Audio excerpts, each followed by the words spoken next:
মাছরাঙা পাখিটি অনেকক্ষণ ধরে ডালে বসেছিল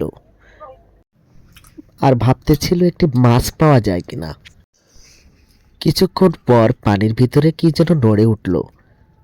মাছরাঙা পাখিটি মনে করলো মনে হয় একটি মাছ নড়ে উঠেছে। আর কিছুক্ষণ পরে ওই মাছরাঙা পাখিটি পানির ভিতরে ছোবল দিয়ে কি যেন ধরতে যায়। তারপরে আবার ভেবেচিন্তে দেখলো যে সঠিক মাছ হবে কি অন্য কিছু হবে। তারপরে মাছরাঙা পাখিটি এবার কি করলো, হঠাৎ করে পানির ভিতরে ছোবল দিয়ে ছোট্ট একটা মাছ ধরে নিয়ে আসলো। আর মাছটা ধরে খপ করে খেয়ে ফেললো। খপ করে মাছরাঙা পাখিটি একটি মাছ ধরে উড়ে চলে গেল।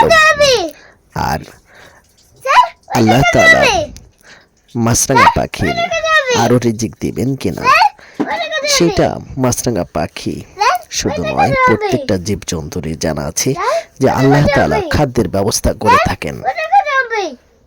মহান আল্লাহ তাআলা সকল প্রাণীর খাদ্যের ব্যবস্থা করে থাকেন। আল্লাহ সুবহানাহু ওয়া তাআলা বলেন, ওয়া মা মিন দাব্বাতিন ফিল আরদি ইল্লা আলাল্লাহি রিজকুহা।